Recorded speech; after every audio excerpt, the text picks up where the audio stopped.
फिर स्वागत है रे क्लासेस फिरोजाबाद में। हमारे चैप्टर चल रहा था D and F block element. उसमें हम लोग एनसीईआरटी के क्वेश्चन कर रहे थे।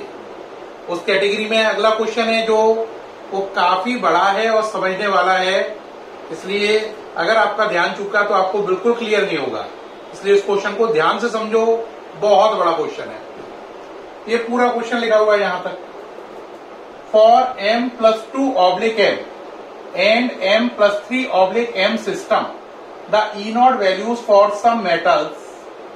ठीक, कह रहा है m+2 से m बनना है और m+3 से m+2 बनना है। m+2 से m बनना है और ध्यान दें m+3 से m2 बनना है ना। E0 वैल्यू गिवन है, देखो Cr+2 से Cr ये मैच कर गया, Cr+3 से Cr+2 ये मैच कर गया, Mn+2 से Mn ये मैच कर गया, Mn+3 से Mn+2 ये मैच कर गया, Fe+2 से Fe ये मैच कर गया, Fe+3 से Fe+2 ये मैच कर गया। ये इनकी E0 वैल्यूज है ना। ये वैल्यू दे रखी है माइनस प्लस में, आप देख पा रहे हैं। कह रहा है इन सारी वैल्यूज को देखो और दो बातों के आंसर दो। पहला, stability of Fe+3 Cr+3 Mn+3। कह रहा है स्टेबिलिटी कंपेयर करो किस किस की, Fe+3 की, Cr+3 की और Mn+3 की। अगर आप इसको देखें ध्यान से तो मैं इसको हटा देता हूं जिससे जगह बने। अगर आप देख रहे हैं तो Fe+3 Cr+3 Mn+3 के केस कौन कौन से हैं। देखो भाई, Cr+3 का तो ये है, Fe+3 का ये रहा,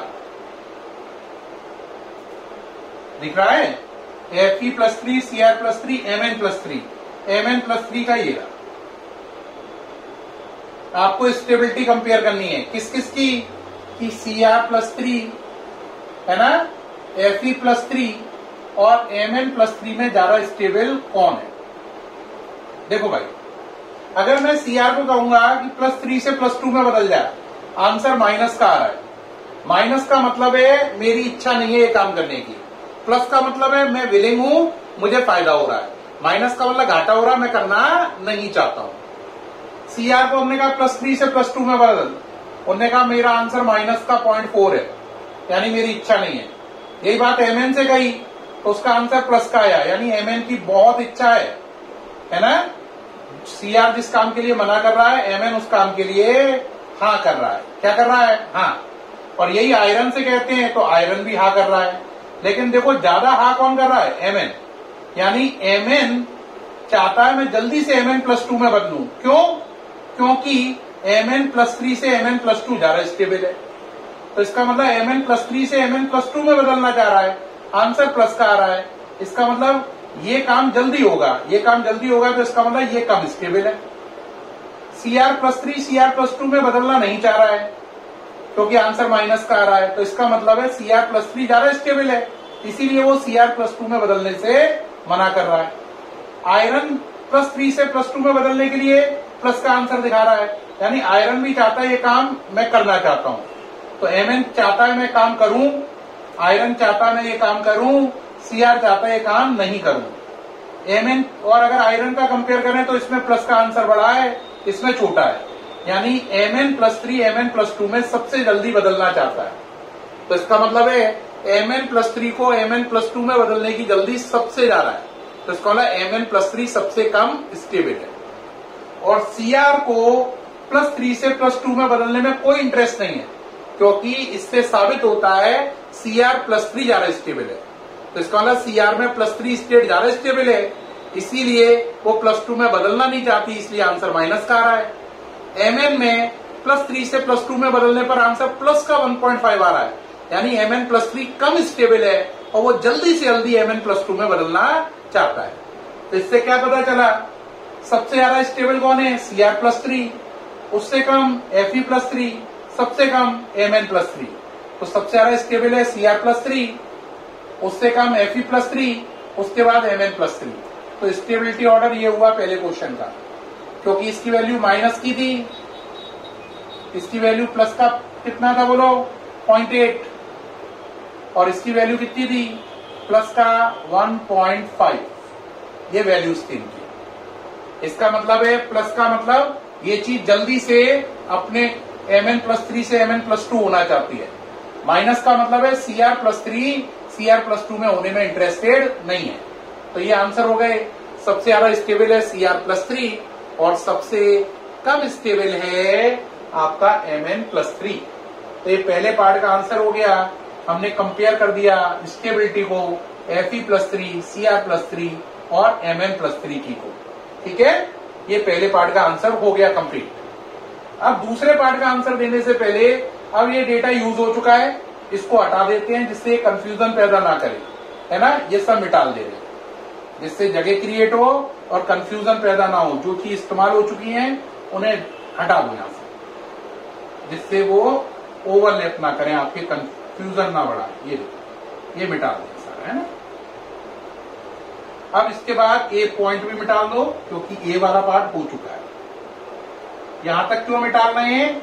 जिससे आप कंफ्यूज ना हो, आपको साफ नजर आए डेटा। अब सेकंड पार्ट में क्या कह रहा है? The ease with which Fe can be oxidise in compare to Cr and Mn। कह रहा है किसमें ऑक्सीडाइज होने की संभावना ज्यादा है, यानी कि Fe से Fe+2 बनाना आसान है, या Cr से Cr+2, या Mn से Mn+2। Fe, Cr और Mn दिख रहा है सर। Fe, Cr और Mn में हमें पता करना है कौन चाहता है कि मैं जल्दी ऑक्सीडाइज हो जाऊं। यानी कि Fe जल्दी चाहता है क्या मैं Fe से Fe+2 बनूं, या ये काम Cr चाहता है मैं Cr से Cr+2 बनूं, या Mn चाहता है मैं Mn से Mn+2 बनूं। इस काम में किसे ज्यादा इंटरेस्ट है ना। अब जरा देखो, यहां पे इक्वेशन है Cr+2 से Cr की, और मैं इसका उल्टा करूं तो Cr से Cr+2 अगर कर दूं, इसका उल्टा कर दूं, तो ये वैल्यू बदलकर कितनी हो गई? प्लस का 0.9 हो गई। ओके रहा, सही। इसको मिटा दो। Mn का उल्टा कर लो, Mn से Mn+2 कर दो, तो ये वैल्यू -1.2 है, तो ये हो गई प्लस का 1.2 वोल्ट। इसको भी मिटा दो। ऐसे ही Fe+2 से Fe है, उल्टा कर लो, Fe से Fe+2 कर लो। ये वैल्यू थी माइनस का 0.4, तो अभी हो गई प्लस का 0.4 वोल्ट। इसको भी मिटा दो। अब बताओ, Cr को अगर मैं कह रहा हूं Cr+2 में बदलो, तो आंसर प्लस का 0.9 आ रहा है, यानी Cr को बड़ा इंटरेस्ट है Cr+2 में बदलने का। Mn को करने पर प्लस का 1.2 और ज्यादा इंटरेस्टेड है। आयरन भी इंटरेस्टेड है लेकिन प्लस का 0.4। तो आपको साफ नजर आ रहा है सबसे ज्यादा Mn से Mn+2 बनाने पर प्लस का आंसर आ रहा है। तो इसका मतलब Mn को Mn+2 में बदलना सबसे ज्यादा पसंद है। उसके बाद Cr को पसंद है क्योंकि वैल्यू 1.2 से 0.9 रह गई। उसके बाद आयरन को पसंद है, वैल्यू 0.4 रह गई। तो इन तीन वैल्यू को देखकर साफ पता चल रहा है कि सबसे ज्यादा इंटरेस्टेड कौन है भाई। सेकंड पार्ट का आंसर बोलो, सबसे ज्यादा ऑक्सीडाइज होने में इंटरेस्टेड कौन है? Answer Mn। Mn सबसे जल्दी चाहता है मैं Mn+2 में बदलूं, उसके बाद Cr और उसके बाद आयरन। ये ऑर्डर हुआ, ठीक। तो ये मिटा दिया, तो ये पहले पार्ट का आंसर हुआ। Cr+3 Fe+3 Mn+3 की स्टेबिलिटी का कंपेयर किया है, और ये कंपेयर किया है कि Mn, Cr और Fe में कौन जल्दी +2 स्टेट में आएगा। तो साफ पता चल रहा है Mn+2 सबसे जल्दी बनाएगा, उससे देर में बनाएगा Cr, और सबसे देर में आयरन Fe से Fe+2 में कन्वर्ट होगा। प्यारे बच्चों, मैं सामने से हट गया हूं। उम्मीद है ये क्वेश्चन आपको अल्ट्रा क्लियर हुआ होगा और बिल्कुल दिमाग में प्रिंट हो गया होगा। कह रहे होगे बहुत अच्छा समझाया है, अल्ट्रा क्लियर हुआ है। ये क्वेश्चन बहुत कठिन था, टीचर 4-4, 5-5 बार बताता है लेकिन बच्चे के समझ में नहीं आता। मैंने बहुत सरल स्टाइल पकड़ी है, इससे मुझे उम्मीद है आपको पहली बार में ही समझ में आ जाएगा।